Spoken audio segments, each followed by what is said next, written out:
문재인 정부의 마지막 검찰총장 후보군에서 이성윤 서울중앙지검장이 탈락했습니다. 유력 후보였던 이 지검장의 탈락 배경과 향후 파장을 집중 분석합니다. 정부가 코로나 백신 접종을 모두 마친 사람에게 격리 면제 등의 혜택을 주겠다고 밝히자 접종 현장에 남는 백신이 있는지에 대한 문의가 쇄도하고 있습니다. 전화분이 엄청 많이 주셔가지고 많아요. 일부 지역에서는 아스트라제네카 백신 수급이 원활하지 않아 추가 예약이 중단되는 등 혼선이 빚어지고 있습니다. 바이든 미국 대통령이 첫 의회 연설에서 미국이 백신의 무기고가 되겠다고 밝혔습니다. 백신 독점권을 일시 유예하는 특허권 면제도 검토 중이어서 전 세계 백신 공급이 늘어날지 주목됩니다. 미공개 정보를 이용한 공무원의 사익 추구를 막는 이해충돌 방지법이 오늘 밤 국회 본회의를 통과할 것으로 보입니다. 법안이 국회에 제출된 지 무려 8년 만입니다. 국회의원과 공무원, 지방의회 의원 등 190만 명에게 적용됩니다. 야간에 한강공원에서 사라진 20대 의대생을 경찰이 5일째 찾고 있습니다. 실종된 학생의 아버지는 아들을 찾아달라는 호소문을 올려 안타까움을 더하고 있습니다.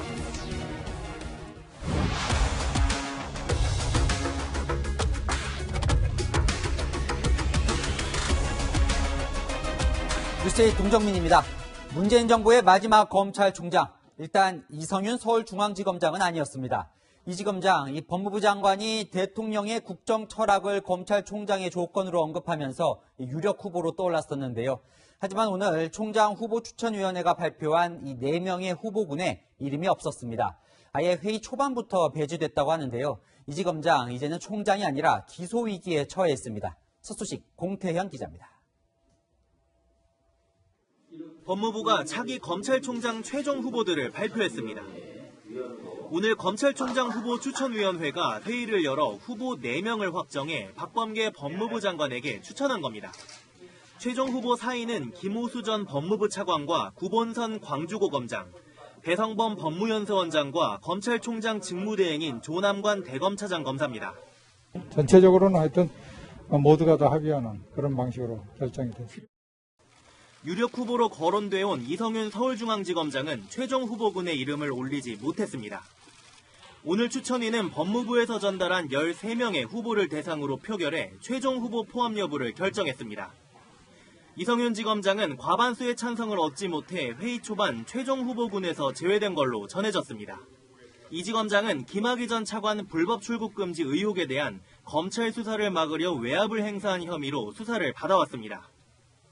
오늘 회의는 점심시간을 포함해 개회 4시간 만에 비교적 신속히 최종 후보를 결정했습니다. 박범계 장관은 이르면 내일 최종 후보 4명 중 1명을 문재인 대통령에게 임명 제청할 예정입니다. 결과를 존중하고 지금부터 제청권자로서의 맡은 바 절차에 따라 심사숙고를 하도록 하겠습니다. 대통령 지명을 받는 후보자는 국회 인사청문회를 거쳐 이르면 다음 달 말쯤 임기를 시작하게 됩니다. 채널A 뉴스 공태현입니다. 이성윤 지검장의 탈락이 의외라는 반응도 있지만 사실 오늘 추천회의 시작 전부터 이 조짐이 감지됐습니다. 이 정치적으로 편향된 후보는 안 된다며 일부 추천위원이 이 지검장 추천 반대 의견을 공개적으로 밝힌 겁니다. 이 지검장이 왜 탈락했는지 이은우 기자 보도 보시고 뒷이야기까지 좀 더 자세히 짚어보겠습니다. 검찰총장 후보 추천위원회에 참석하기 위해 법무부 청사에 도착한 추천위원들. 일부 위원은 이성윤 서울중앙지검장에 대한 부정적 견해를 공개적으로 드러냈습니다. 특정 정치 편향성이 높은 분도 마찬가지로 어울리지 않는다고 생각을 합니다. 네. 방금 말씀 주신 분은 이성윤 위원장으로 이해해드립니다. 네. 자신에 대한 기소가 임박하자 외부 전문가의 판단을 받겠다며 수사심의위원회 소집을 요청한 행위를 질타하기도 했습니다. 자기 조직을 믿지 못하는 사람은 조직의 수장이 될 자격이 없다고 생각을 합니다. 위원회는 평가 기준으로 민주적, 수평적 리더십과 검찰 내 외부의 신망 등을 언급했는데 이 지검장은 권력 수사 과정에서 친정권적 성향을 보였다는 내부 비판을 받아왔습니다. 김학의 전 차관 불법 출국 금지 사건 수사에 외압을 행사한 의혹으로 재판을 받을 가능성이 높다는 점도 추천위원들은 고려했습니다. 국민의 입장에서 현 시점에 가장 맞는 그런 분 뽑아야 되겠죠. 이지검장 추천으로 정권과 검찰 갈등이 격화되고 국론이 분열되는 상황을 우려했다는 분석도 나옵니다. 이지검장에 대한 검찰 수사와 기소 여부를 논의할 수사심의위원회는 다음 달 10일 열릴 예정입니다. 채널A 뉴스 이윤우입니다. 윤석열 전 검찰총장 사퇴로 공석인 이 총장 후보가 이제 4명으로 압축됐습니다. 법조팀 최지원 기자 나왔습니다. 자, 이것부터 살펴봐야죠. 이성윤 지검장이 탈락한 이 진짜 이유가 뭔가요? 이 지검장 탈락은 사실 오늘 회의 초반부터 결정이 된 것으로 보이거든요. 저희가 취재를 해보니 유력 후보로 여겨졌었던 이성윤 서울중앙지검장, 이 회의 초반부터 이 최종 후보로 적합하지 않다, 이런 목소리가 나온 것입니다. 제가 이 회의 전에 몇몇 후보 추천위원들과 통화를 해봤었는데 공통적으로 우려를 표했었던 부분이 하나 있었습니다. 그게 뭐 언론이 지적해온 것과 비슷한 이유인가요? 맞습니다. 바로 검찰 수사를 받는 이 피의자 신분이라는 점을 가장 우려한 것으로 보입니다. 이지검장은 이 김학의 전 법무부 차관 불법 출국 금지 사건 수사에서 이 외압을 가했다, 이런 의혹을 받고 있는 상황입니다. 현재 피의자 신분으로 기소 역시 유력한 상황인데요. 앞서 이지검장은 이 수사와 기소 여부에 대해서 이 검찰 말고 이 외부 인사의 판단을 받아보겠다라고 하면서 이 수사심의위원회 소집을 요청했었습니다. 수사심의위원회 논의를 기다리면서 이 검찰의 기소 시점을 늦췄고 또 총장 후보 추천위원회 이 후보 명단에 올라가기도 했지만 결과적으로는 악수를 둔 셈이 됐습니다. 이 추천위원들은 수심위의 결론이 안 나온 상황에서 이지검장을 총장 후보로 추천하는데 부담을 느꼈을 것으로 보입니다. 그러니까 마지막 승부수를 던졌는데 그게 이제 악수가 됐다, 이런 분석인데요. 네. 자, 그럼 오늘 이제 총장 후보군에서 탈락을 했는데 이게 그럼 본인 수사에는 어떤 영향을 미치게 될까요? 앞서 리포트에서 보신 것처럼 방금 전에 이 대검찰청이 이지검장 사건에 대한 수사심의위원회가 다음 달 10일 열린다, 이렇게 발표를 했는데 수사 계속이나 혹은 기소 여부에 대한 수심위의 결론은 그 효력이 사실 권고적이기 때문에 수사팀이 따르지 않아도 괜찮습니다. 하지만 이지검장이 검찰총장 후보에서 탈락하면서 이 수심이나 아니면 피의자인 이지검장을 수사해왔었던 수원지검 입장에서는 아무래도 한결 부담이 덜게 됐습니다. 자, 이제 차기 총장으로 누가 거론되는지 이제 4명 압축됐잖아요. 이 사람들도 좀 살펴봐야죠. 4명이 다 한 명의 인물과 인연이 있다면서요? 맞습니다. 이 검찰총장의 임기는 총 2년인데 사실 문재인 정부뿐만 아니라 다음 정부와도 임기가 일부 겹치게 됩니다. 그런데 이 공교롭게도 4명 모두 이 윤석열 전 총장과 접점이 있습니다. 이 검찰 관계자들은 윤석열 전 총장과 이 사적인 친분 관계로는 배성범 법무연수원장에 가깝고 또 업무적으로는 조남관 대검 차장검사가 가장 가깝고 또 신뢰를 받고 있다, 이런 이야기를 나누고 있는데 구본선 광주고검장 역시 윤 전 총장 이 재직 당시에 첫 대검 차장검사로 호흡을 맞춰왔었고요. 김호수 전 법무부 차관 같은 경우는 윤 전 총장과 이 갈등을 했었던 추미애 장관을 보좌하기도 했었습니다. 그런데 뭐 윤 전 총장과의 인연이 총장이 되는데 도움이 될지는 모르겠네요. 자, 네. 어쨌건 이 법조계에선 누구를 가장 유력한 후보로 꼽고 있습니까? 후보별로 장단점이 있는데 일단 한번 천천히 살펴보도록 하겠습니다. 이 먼저 김호수 전 차관, 이 김호수 전 차관 같은 경우는 문재인 정부에서 최장수 법무차관이었습니다. 박상기, 조국, 추미애 등 이 3명의 법무장관과 호흡을 맞춰왔거든요. 최근에는 박범계 장관이 언급했었던 이 대통령의 국정철학과 맞는 검찰총장에 가장 가깝다, 이런 분석도 나오고 있습니다. 오늘 국민의힘도 김호수 전 차관의 이름이 최종 후보에 오른 걸 우려하는 구두 논평을 내기도 했었죠. 그리고 또 구본성 고검장 같은 경우는 박범계 장관과 사법연수원 동기인데 일각에서는 이 박 장관과 아주 막역한 사이다, 이런 분석도 나오고 있습니다. 배성범 법무연수원장 같은 경우는 윤석열 전 총장의 후임으로 서울중앙지검장을 지냈었던 인물인데 조국 전 장관 일가에 대한 수사를 지휘하면서 국정감사 등에서 이 여당 의원들과 각을 세우기도 했었습니다. 조남관 대검차장검사는 현재 총장 직무대행입니다. 윤 총장 사태로 수장이 없는 조직을 안정적으로 이끌었다는 내부 신망이 높다는 게 아무래도 가장 강점으로 꼽히기도 합니다. 자, 그렇군요. 그럼 언제쯤 이 최종 결론이 나올까요? 이제는 박범계 장관과 문재인 대통령의 결심만 남아있는 상황입니다. 박 장관이 이르면 내일 최종 후보자 1명을 제청할 거다, 이런 관측이 나오고 있는데 이성윤 지검장이 후보군에서 탈락할 경우에는 이 박 장관과 문 대통령의 고민 그리 길지 않을 것이다, 이런 분석이 나오고 있습니다. 네, 아무쪼록 이 국민만 바라보고 정했으면 좋겠습니다. 지금까지 사회부 최주연 기자였습니다. 자, 이제 여야가 충돌한 국회로 가봅니다. 모든 법안이 본회의 전에 반드시 거쳐야 하는 곳, 법제사법위원회죠. 이 법사위원장 자리를 두고 여야가 다시 맞붙었습니다. 원래 우리 몫이니 돌려달라는 국민의힘과 강성 친문 후보는 포기해도 자리는 포기할 수 없다는 민주당. 국회의장이 중재에 나섰지만 당분간 화약고가 될 듯합니다. 최성 기자입니다. 더불어민주당은 윤호중 원내대표 당선으로 공석이 된 국회 법제사법위원장으로 삼선의 박광온 의원을 공개적으로 내세웠습니다.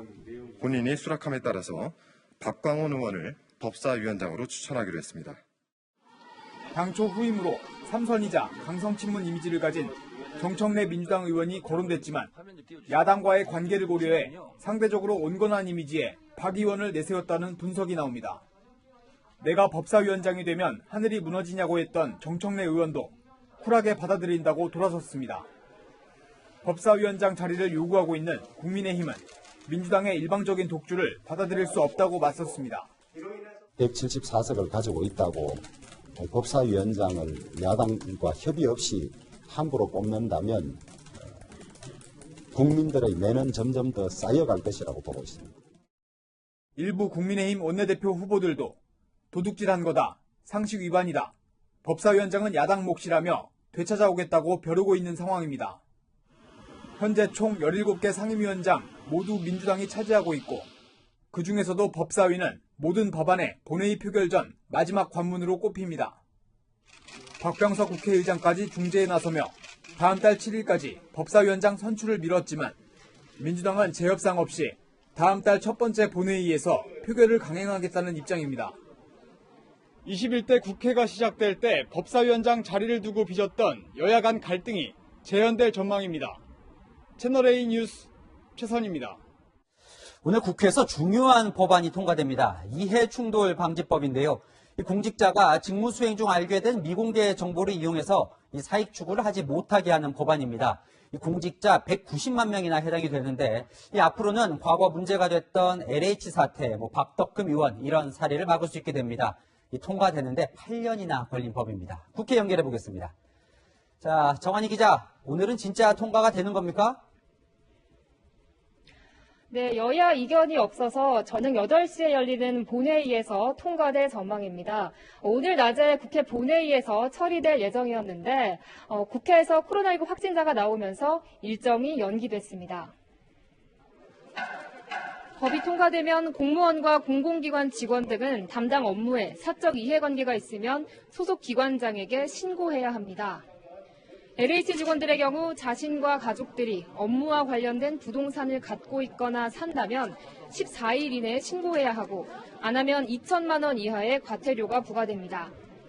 또 이를 어기고 사적 이득을 취하면 최대 7년 이하의 징역 또는 7천만 원 이하의 벌금에 처해지는데 적용 범위를 직무상 비밀에서 미공개 정보로 넓혔고 이익을 얻은 제3자도 처벌받습니다. 국회의원도 적용 대상입니다. 의원들은 본인과 가족의 주식, 부동산 보유 현황은 물론 직전 3년 동안 재직한 법인이나 단체를 등록해야 합니다. 이해관계가 있는 상임위에 못 가게 하기 위해서입니다. 국토교통위원으로 있는 5년 동안 가족명의 건설사가 피감기관으로부터 공사를 수주해 논란이 됐던 박덕흠 무소속 의원 사례의 경우 이 법이 적용되면 박 의원은 국토위에 배치될 수 없습니다.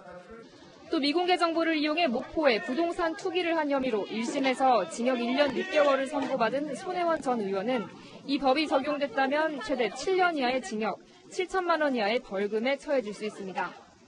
이해충돌 방지법은 공무원, 공공기관 직원, 지방의회 의원까지 190만 명이 적용되고 내년 5월부터 시행됩니다. 지금까지 국회에서 채널A 뉴스 정한입니다. LH 사태가 잠자던 이해방지 충돌법은 깨웠지만 이 부동산 공급을 막는 큰 걸림돌이 되고 있습니다. 원래 오늘 수도권에 11만 호를 공급하는 신규 택지 부지를 발표할 예정이었는데 이 LH 사태와 비슷한 투기 정황이 포착되면서 하반기로 미뤄졌습니다. 박재 기자입니다. 정부는 지난 이사 대책 발표 때 빠진 15만 호 규모 신규 택지를 오늘 발표할 예정이었습니다. 수도권 물량만 11만 호로 주택 공급 숨통을 트여줄 비장의 카드였습니다. 4월 중에 신규 택지 발표 등 이사 대책을 포함한 주택 공급 대책을 일정대로 추진해 나갈 방침을 다시 한번 말씀드립니다.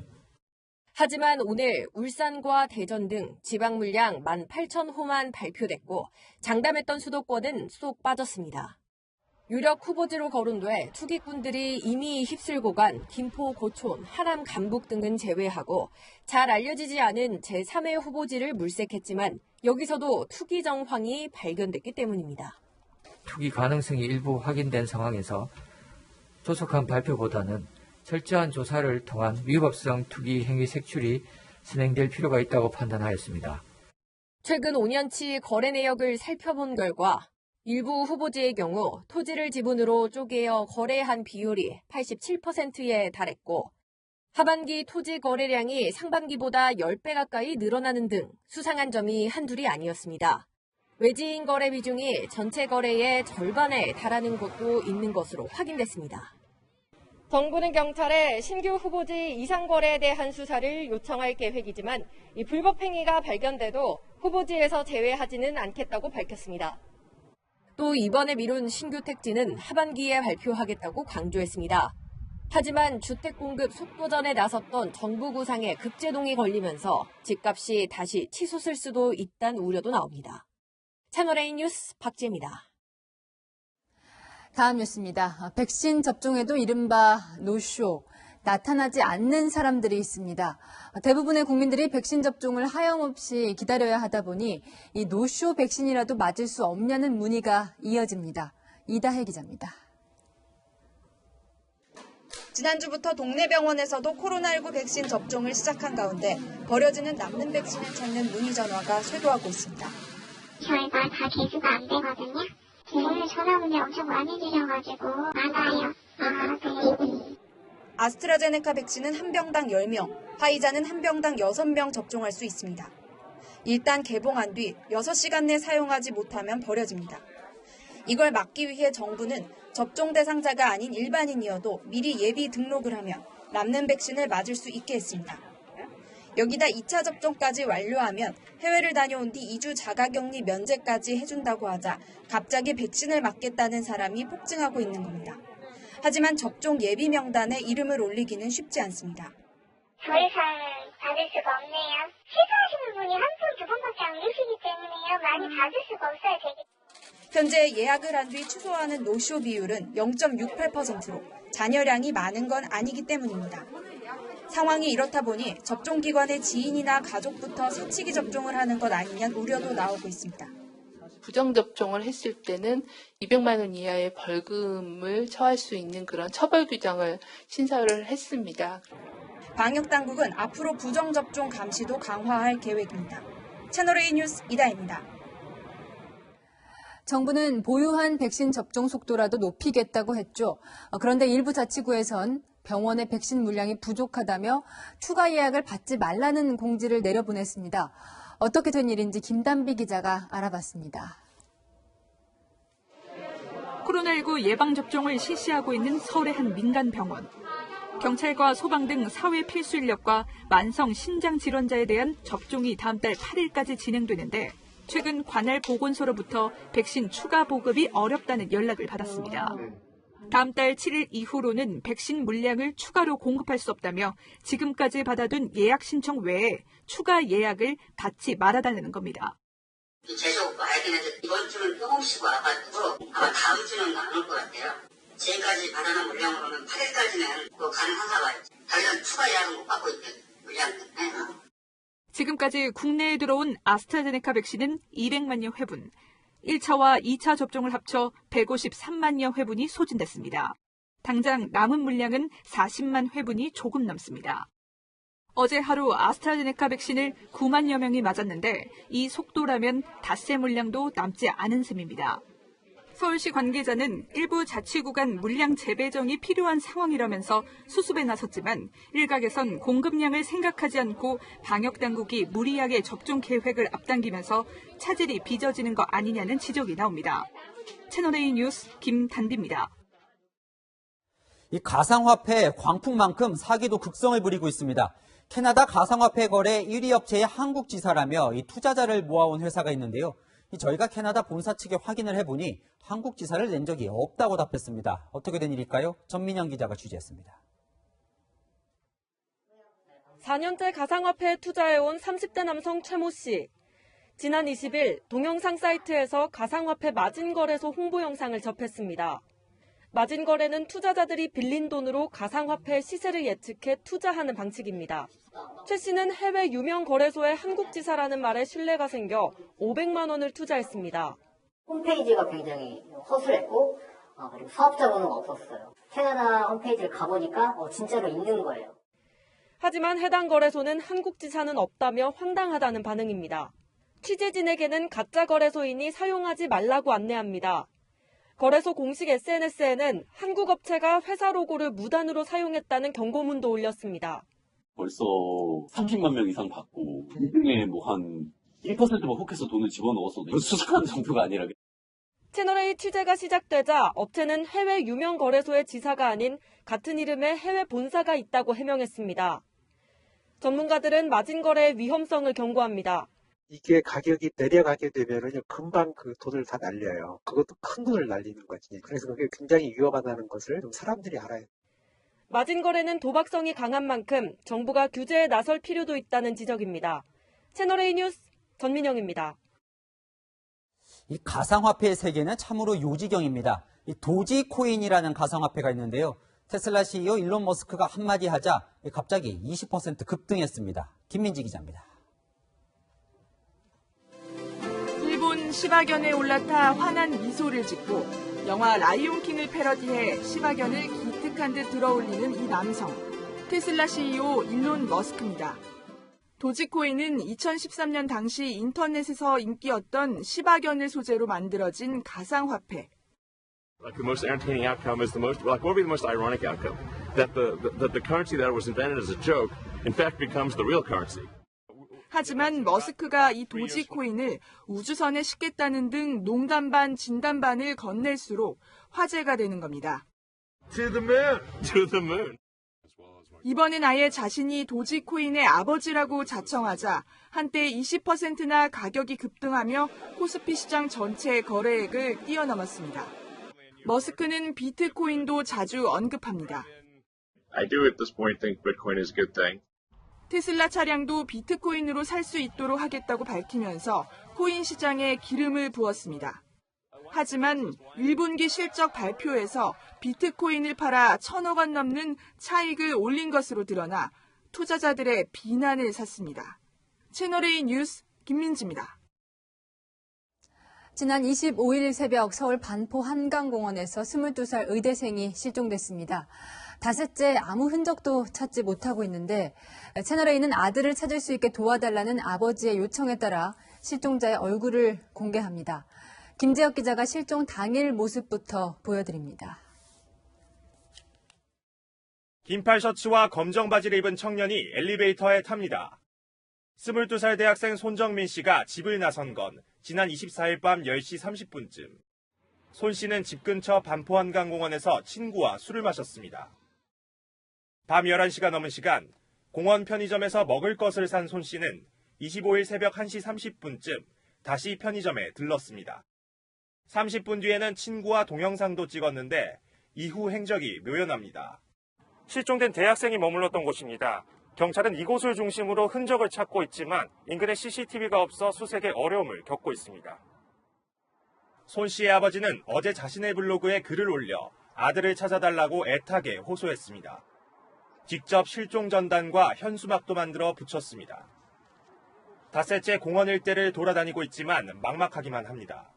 실제로 나들목과 도로 이외에는 CCTV가 설치가 안 돼 있더라고요. 그나마 있는 CCTV도 화질이 그다지 좋지가 않아서.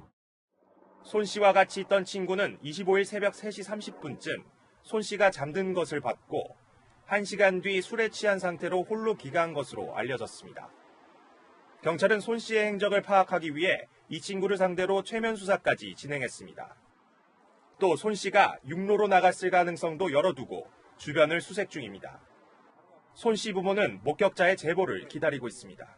일요일 새벽 2시부터 5시 반까지 목격하신 게 있다면 아주 작은 하나라도 너무 큰 도움이 될 것 같고요. 꼭 부탁드립니다. 채널A 뉴스 김재혁입니다. 금은방에 들어가 금 팔찌를 차보고는 그대로 달아난 10대들이 붙잡혔습니다. 간 큰 범행 모습 남영주 기자가 보도합니다.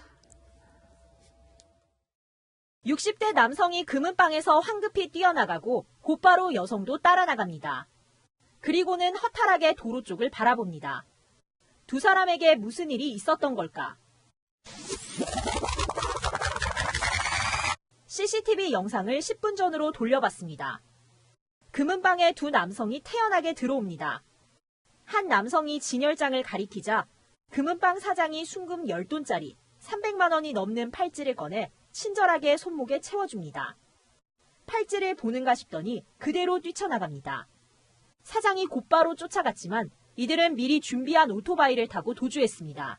아침에서 쫓아서 같이 나갔지. 50m 쫓아갔더니 길가에다가 오토바이를 대기해놓고서는 그놈이 그냥 본사같이. 손님 행세를 했던 남성은 17살 고등학생들.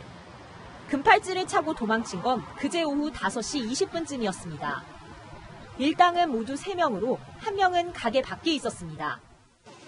밖에서 망을 보던 공범은 일행이 금팔찌를 훔치고 달아난 뒤 손님인 척 금은방으로 들어와 사장의 시선을 끌었습니다. 너무 놀랬고 대단했어요. 모르는 얼굴인데 잡아줄게요 이래더라고요. 그래서 잡아다 준다고 했어. 근데 갖다 한 얘기가 없어.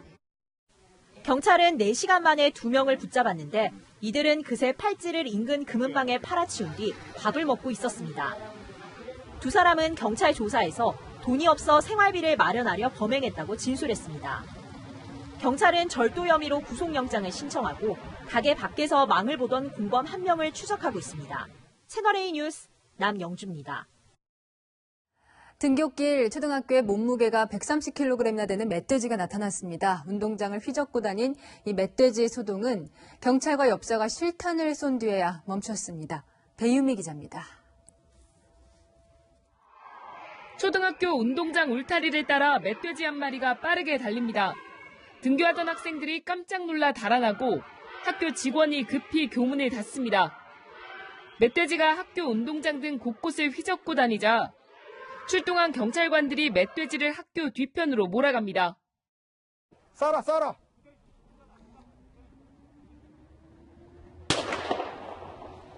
놔둬라. 멧돼지가 나타난 건 오전 8시 23분쯤. 애들이 다시 뛰어내려가지고 학교에 멧돼지가 있어 일하더라고. 저쪽 체육관 옆에 져서 큰 나무 사이에 져서 이제 그 멧돼지가 막 큰 게 한 마리가 실이 막 움직이더라고요. 선생님들은 등교한 학생들을 교실로 대피시키고 교문을 닫아 등교하던 학생들이 멧돼지와 마주치지 않게 했습니다. 나가게 되면 더 큰 사고가 나니까 학교 후문도 같이 잠그고 다 일단은 통제가 된 상황에서 멧돼지는 경찰과 엽사가 쏜 총 5발을 맞고 사살됐습니다. 죽은 멧돼지는 몸무게가 130kg으로 인근 산에서 먹이를 찾아 내려온 걸로 추정됩니다. 인근 산과 유리문이 부서지는 등 재산 피해가 있었지만 다행히 멧돼지 때문에 다친 사람은 없었습니다. 채널A 뉴스 배유입니다. 네, 다가오는 7월 1일부터 근로자 5명 이상이면 예외 없이 주 52시간 제도를 시행해야 합니다. 일과 삶의 균형을 유지하라는 제도 취지는 이해하지만 산업 현장에서는 코로나부터 극복하고 적용하면 안 되겠냐는 목소리도 나오는데요. 어떤 사정들이 있는지 제가 직접 취재했습니다.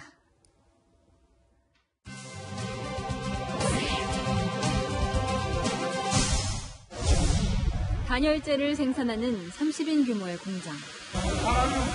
생산을 못하고 있는 거예요. 그렇죠. 곳곳에 멈춰있는 생산 라인이 보입니다.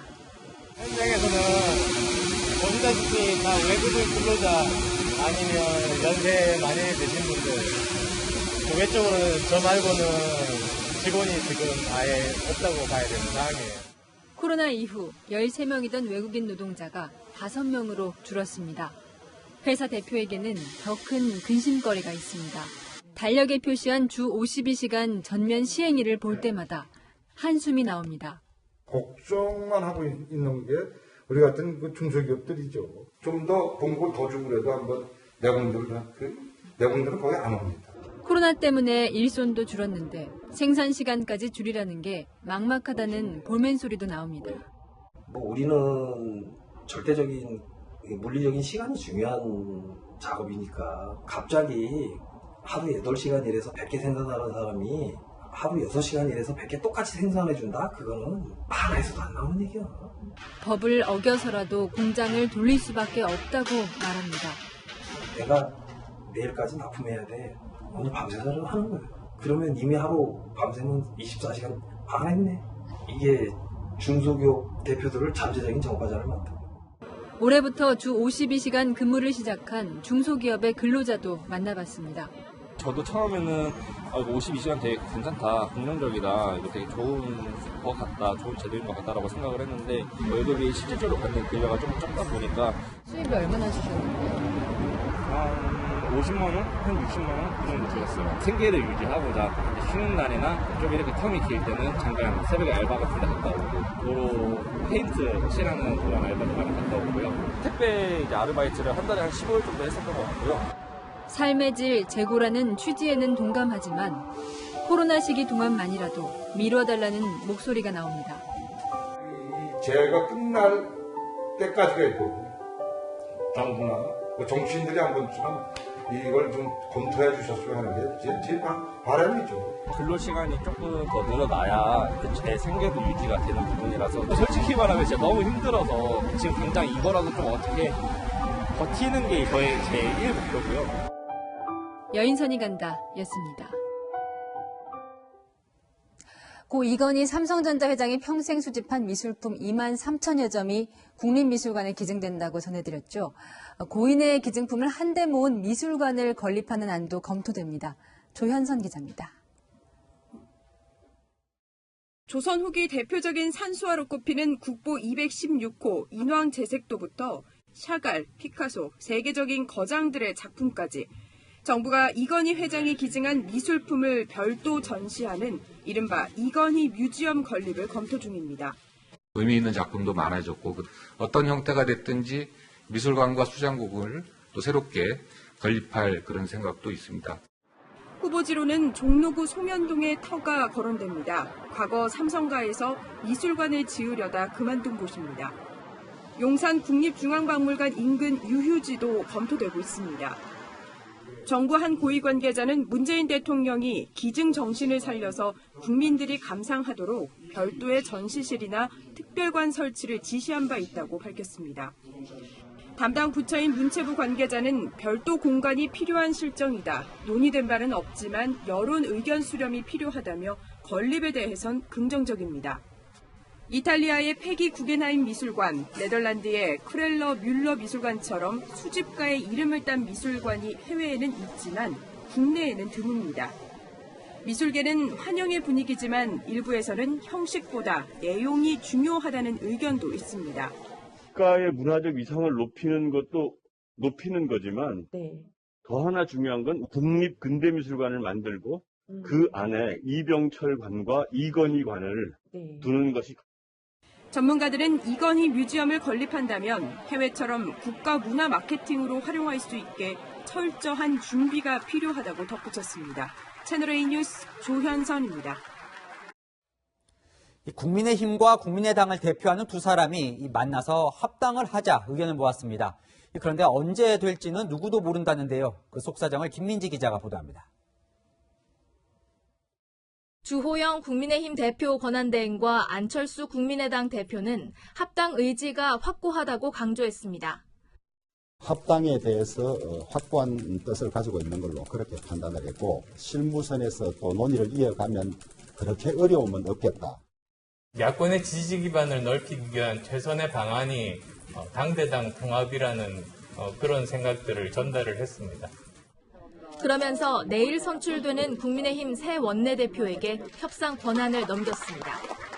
하지만 국민의힘 원내대표 후보들은 국민의당과의 합당 필요성에는 공감하면서도 서두르지 않겠다는 뜻을 분명히 했습니다. 김기현 의원은 당이 스스로 강해져 지지도를 높이는 게 최우선이라고 했고 유이동 의원은 차기 지도부의 제1과제가 합당이라고 생각하지 않는다고 밝혔습니다. 김태흠 의원도 당 체제를 정비하는 게 우선이라며 속도 조절을 언급했습니다. 권성동 의원은 전당대회 전에도 합당할 수 있지만 비대위원 의원들과 논의에 결정할 문제라며 신중론을 폈습니다. 내일 원내대표가 선출되더라도 두 당의 합당 논의는 새 당대표가 선출될 때까지는 제자리 걸음을 할 가능성이 높습니다. 국민의힘 전당대회는 6월 초쯤 열릴 것으로 보입니다. 채널A 뉴스 김민지입니다.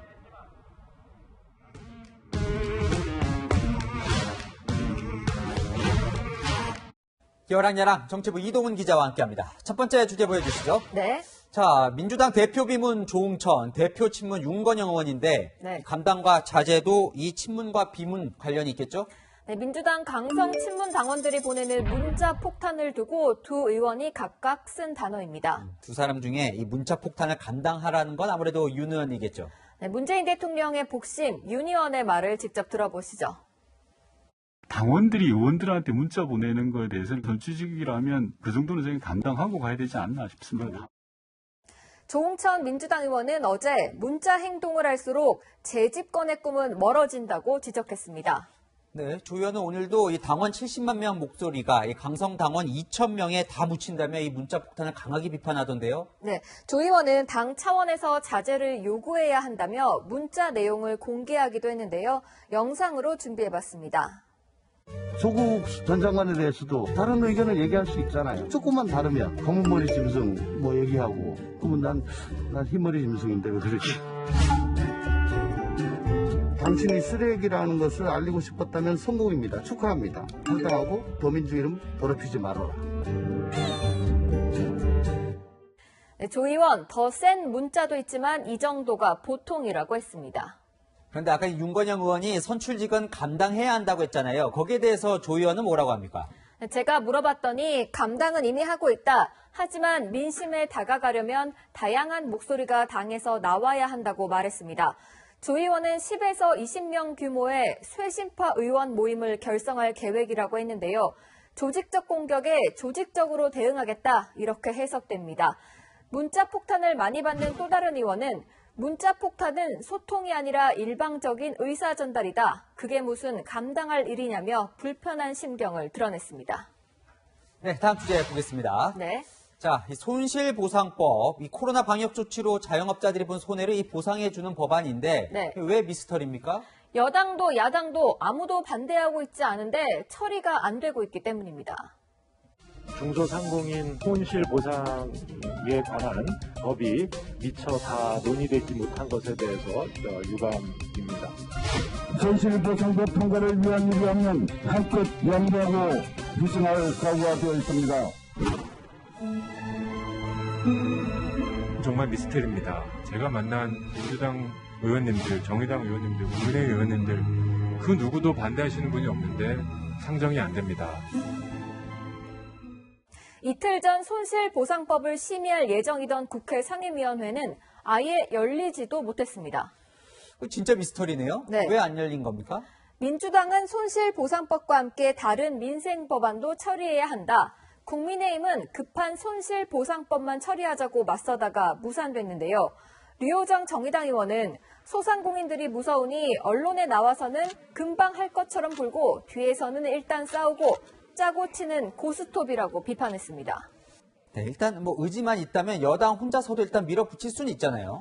네, 하지만 손실보상 소급 적용 여부를 두고 민주당 내부에서도 의견이 엇갈리고 정부는 재원 부담 때문에 소급 적용을 아예 반대하고 있습니다. 보상을 기다리는 자영업자의 속은 타들어가니 빨리 해법을 찾아야겠습니다. 자영업자들의 절규와 이 줄어드는 나라 곳간 그 사이에서 해법을 찾으라고 국민들이 세비 주는 겁니다. 여랑야랑이었습니다. 네, 취임 100일을 앞둔 바이든 미국 대통령이 미국이 백신 무기고가 되겠다고 선언했습니다. 백신 지식재산권을 유예하고 복제를 허용해서 국제 구호에 나서는 방안도 검토 중입니다. 강은하 기자입니다. 취임 후 처음으로 가진 미 상하원 합동연설. 바이든 대통령 뒤로 권력 승계 1, 2위 여성 정치인들이 자리했습니다. 미국 역사상 처음입니다. And it's about time. 취임 101년설의 핵심은 코로나 백신이었습니다. 2억 2천만 회분을 접종한 자신감으로 이제는 다른 나라를 돕겠다며 루스벨트 전 대통령의 발언을 인용했습니다. We'll become an arsenal for vaccines for other countries, just as America is an arsenal for democracy for the world. 미국 내 백신 공급이 충분한 만큼 다른 나라를 위해 백신을 풀겠다는 의미입니다. 인도의 아스트라제네카 백신 2천만 회분도 즉시 보내기로 했습니다. 백신 이기주의라는 비난을 피하면서 중국과 러시아를 겨냥해 백신 외교에 나서겠다는 뜻으로 풀이됩니다. 미국은 전 세계 백신 생산을 극대화하기 위해 지식재산권 면제 방안도 고려 중입니다. And there are a lot of different ways to do that. Right now, that's one of the ways. 지식재산권이 면제된다면 백신 복제약 생산이 가능해지며 공급에 숨통이 트일 거란 전망이 나옵니다. 미 무역대표부는 안전성을 이유로 지식재산권 면제에 반대하는 화이자 모더나 CEO와 빌 게이츠 마이크로소프트 창업주 등과 지식재산권 문제를 논의했다고 밝혔습니다. 채널A 뉴스 강은혜입니다. 일본 원전 오염수 속보입니다. 집권 여당인 자민당 안에서도 오염수를 바다에 버려서는 안 된다는 주장이 나왔습니다. 코로나는 걷잡을 수 없이 확산하고 도쿄 올림픽까지 가물거리는 상황에서 스가 총리가 사면 초가에 빠졌습니다. 도쿄 김범석 특파원입니다. 지난 13일 스가 정부의 후쿠시마 원전 오염수 바다 방류 결정 이후 일본 어민들과 시민들의 시위가 계속되고 있습니다. 그러자 스가 총리의 최측근이자 자민당의 2인자 니카이 간사장 개파 소속 의원이 반기를 들었습니다. 突然の菅さんの政治判断の海洋放出はいろんな意味で国益を失う。黙ってうなずきました。ダメとは言わなかった。 야마모토 의원은 원전 외벽에 난 구멍을 막아 신규 오염수 발생부터 막고 오염수는 저장 탱크에 계속 보관해야 한다고 주장합니다. 그는 원전 관리 주체인 도쿄전력에 스가 총리가 속았다며 한국의 반발은 당연하다고 주장합니다. 逆の立場だったら同じようなこと言うと思います。韓国政府もね、人事じゃないんで、韓国の業界挙げて協力するよと. 이미 일부 의원들은 스가 총리에게 바다 방류 반대 호소 서한을 보냈고 다음 달 국회에서 토론회도 열 예정입니다. 이런 가운데 중국 외교부 대변인이 SNS에 올린 일본 풍속화 패러디 사진으로 중일 갈등이 커지고 있습니다. 높은 파도 아래 자세히 보면 방호복과 방독면을 착용한 사람들이 바다에 오염수를 쏟아붓고 있습니다. 일본은 공식 항의했지만 주변국들의 반발은 계속되고 있습니다. 도쿄에서 채널A 뉴스 김범석입니다. 얼마 전 인도네시아 해군 잠수함 사고로 탑승자 전원이 사망했죠. 배 안에 있던 승조원들의 사연이 전해지며 안타까움을 더하고 있습니다. 황아람 기자가 보도합니다. 고사리 손으로 문고리를 붙잡고 앞발을 막아선 2살 배기. 아빠가 밖으로 못 나오게 밀고 또 밉니다.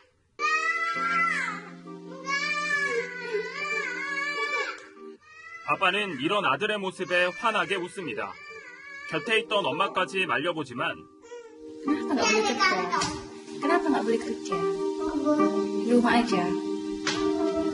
아들은 토라진 모습입니다. 안타깝게도 이 모습은 아빠의 마지막 출근길이 됐습니다. 영상 속 29살 이마마디 중위는 지난 25일 침몰한 채 발견된 인도네시아 해군 잠수함 난갈라함에 승선했습니다.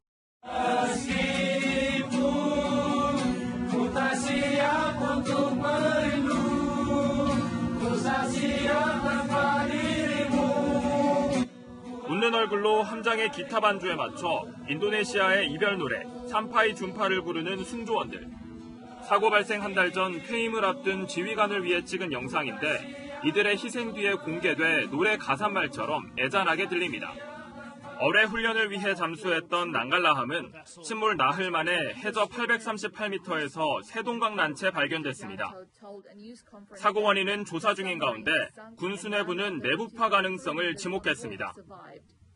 난갈라함이 13m 잠수한 뒤 바닷물의 밀도가 달라 경계 지점에서 생기는 파동을 막고 침몰했다는 겁니다. 1,400톤급 난갈라함은 지난 1980년 독일에서 건조돼 인도네시아 해군에 인도된 뒤 9년 전 대우조선해양이 성능 개량 작업을 맡았습니다. 채널A 뉴스 황아람입니다.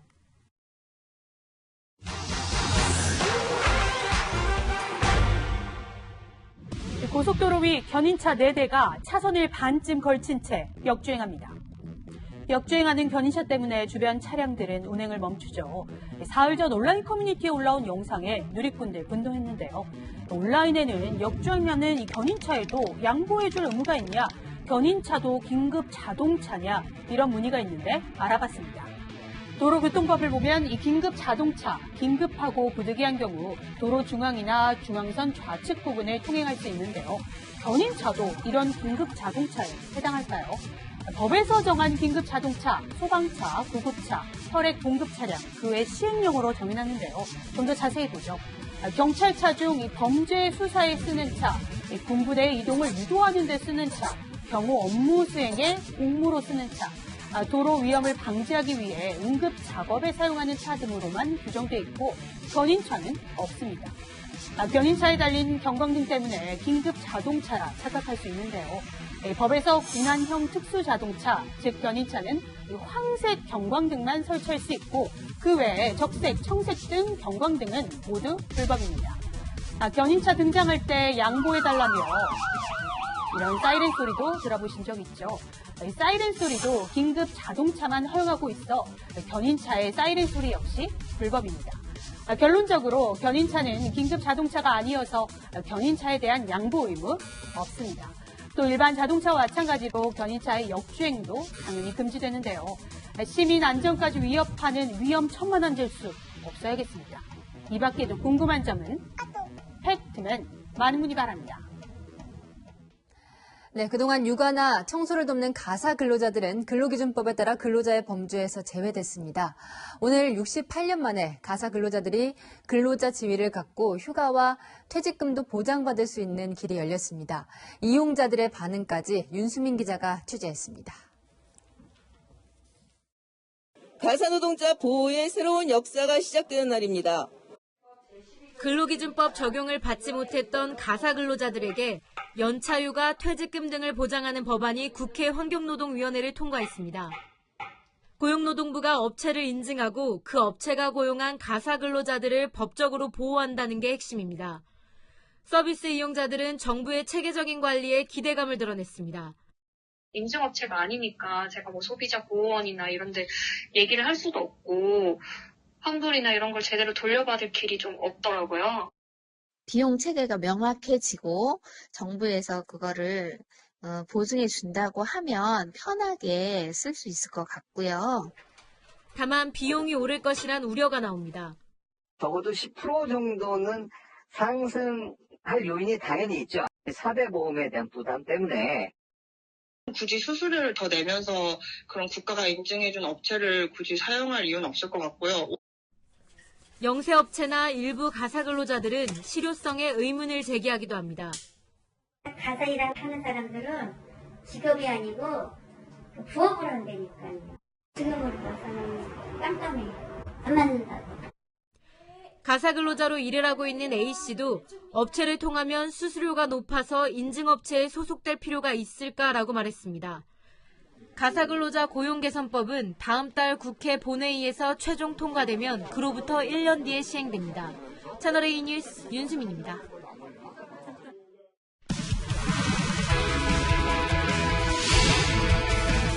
안녕하세요. 스포츠 뉴스입니다. 도쿄올림픽에 출전할 대표 선수들이 오늘부터 화이자 백신 접종에 들어갔습니다.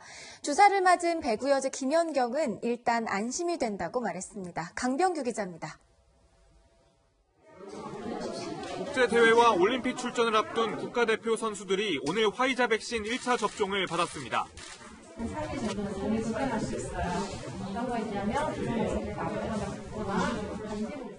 여자 배구 대표팀 주장 김연경은 독감 주사 같다고 했습니다.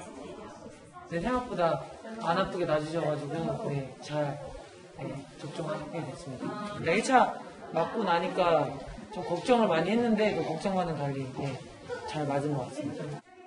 오늘 접종을 마친 선수들은 모두 이상 반응은 없었습니다. 사흘 동안 무리한 운동을 할 수 없기 때문에 훈련은 잠시 멈추게 됐습니다. 조금 운동을 좀 많이 해서 조금 좀 피곤도 하고 조금 몸이 좀 많이 지친 상태였는데 이 기회에 조금 더 충전을 해서 조금 이제 좋은 기회라고 생각을 하고. 올림픽 대표단의 접종 대상자는 모두 931명. 그중 오늘 100명이 주사를 맞았습니다.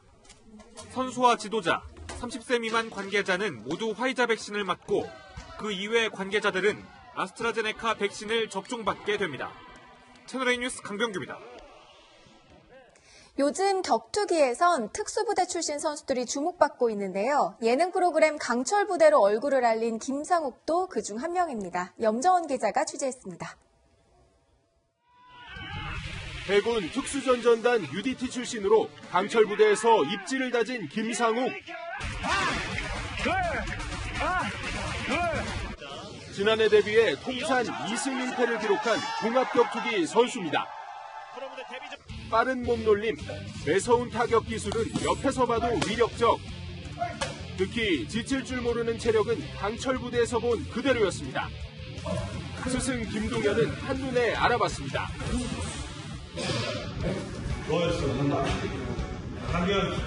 일반부에서 시작해가지고 저는 차근차근 선수부로 올라가려고 했었는데 관장님이 어떻게 막 귀 말리고 막 손 까지고 막 이런 거 보시고 나서 바로 이제 선수부로 오라고 하시더라고요.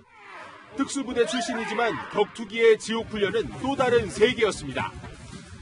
지옥조 5일을 한 번 더 하라고 할 텐데 관장님하고 스파링 1시간 하기 이렇게는 좀 못할 것 같아요. 사람들이 완전히 예능 캐릭으로 생각하시는데 강하시고 정말 강하시고 대단하신 분이라고 생각합니다. 강인한 외모가 인상적이지만 사실 김상욱이 운동을 시작한 이유는 고등학생 시절 학교폭력을 당했기 때문입니다. TV에 출연하면서 유명세도 탔지만 최종 목표는 챔피언입니다. 저보다 전적도 훨씬 많고 인성도 훌륭한 선수들이 너무 많습니다. 근데 제가 이렇게 운 좋게 조명을 받았으니까 제가 좀 훨씬 더 열심히 해가지고 부끄럽지 않게. 김상욱은 다음 달 올해 첫 경기에 나섭니다. 채널A 뉴스 염정원입니다. 오늘 오후 2시경 안동 지뢰예술촌에서 촬영한 영상입니다. 소나기와 함께 붉은 우박이 우수수 떨어지면서 마당 위를 하얗게 덮은 모습을 볼 수 있습니다. 궂은 날씨가 이어졌던 동쪽 지역과 달리 서쪽 지역은 약한 빗방울만 떨어졌는데요. 밤부터 서쪽 지역을 시작으로 전국에 다시 비가 내립니다. 대부분 지역은 내일 오전에 그치겠지만 수도권과 충청, 충북 북부 지역은 내일 오후까지도 비가 이어지겠습니다. 비의 양은 수도권과 영서, 충청과 전북에 10에서 40mm, 그 밖의 지역은 5에서 20mm 정도가 되겠습니다. 앞서 보신 영상처럼 우박이 떨어지는 곳도 있는 만큼 주의하시기 바랍니다. 전 해상과 해안가에서는 바람도 강하게 불겠습니다. 내일 날은 다소 서늘해지겠는데요. 서울의 한낮 기온은 16도로 오늘보다 5도 정도 낮겠습니다. 주말에는 전국 곳곳에 다시 비가 내릴 전망입니다. 날씨였습니다. 세상을 떠난 2명의 한국인이 있습니다. 한 명의 재산은 26조 원, 다른 한 명의 재산은 단 800만 원. 그 한 명은 세계적인 미술품들을 남겼고 다른 한 명은 자신의 눈을 기부했습니다. 무엇보다 한 명은 세계 최고의 반도체 기업을 남겼고 다른 한 명은 인생은 행복과 사랑이 중요하다는 가치를 남겼습니다. 무엇이 더 소중하다 말할 수 있을까요? 오늘의 한마디, 위대한 유산입니다. 오늘 뉴스 여기까지입니다. 내일도 뉴스입니다.